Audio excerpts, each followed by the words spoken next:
Mas okay pa lang walang alam sa motor. Ngayon may konting tunog lang, hindi na ako makatulog. Sabi nila mas masakit pa ito sa brake up. Diyan kayo nagkakamali. Dahil sa bulsa ito masakit. Ito pala tinakbo ng motor ko. May katandaan na rin. Para lang pala ito sa mga DIY warriors natin dyan, gaya ko. Lakas ng loob ang baon. Sa mga expert mechanic, out ka dito. Ito ang step by step natin paano paghiwalayin ang makina ng motor sa kaha. Unahin natin ang mga socket, sensor na nakakabit sa makina. Ito ang tips para sa mga baguhan gaya ko. Mas proven ang pagiging mitikuloso. Paghiwalayin ang tornilyo kung saan mo ito tinanggal.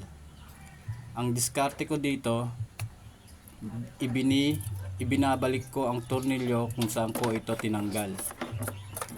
Ang issue pala ng motor na to, sira ang crankcase, yung kinakabitan ng bearing sa CVT side.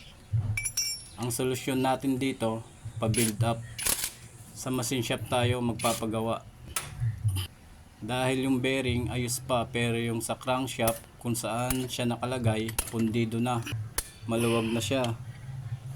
Kaya nagkukos ng tunog kalesa. Dahilan kung bakit nangyayari sa motor ang ganitong sira. Quality ng langis, CVT setup. Kaya stock is good all the way.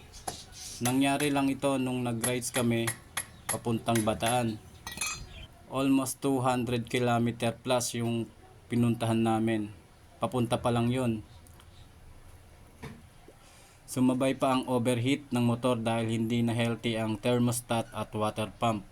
Since 2018 model ang motor ko, may katandaan na. Palitin na rin talaga. Wala naman pang lifetime na pyesa, lalo na kung pag-aalaga wala sa proper maintenance. Sa pagbaklas madali lang. Kaya ingat lang sa mga binabaklas na tornilyo. Kaya ako nasabi kanina na dapat may lagayan ka bawat tornilyo para ma-separate mo ang bawat parts. Dahil sa isang napakahalagang hindi pwedeng magkapalit. Magkakapareha lang ang tornilyo, sa size lang nagkakatalo. Ang pinaka-importante dyan yung magneto side. Napakahalagang hindi pwedeng magkapalit-palit. Dahil kung maling size ang tornilyong malagay mo sa pan, masisira ang stator mo. Isa pang tips para sa mga baguhan.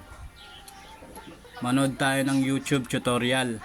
Aralin, gayahin, at i-improve natin sa ating sarili. Hindi naman kabawasan yon at nakakadagdag pa nga sa ating nalalaman. Kabisaduhin ng step by step dahil walang shortcut sa paggawa ng motor. Mahalaga ang mapanuri dahil iba ang marunong sa nagmamagaling.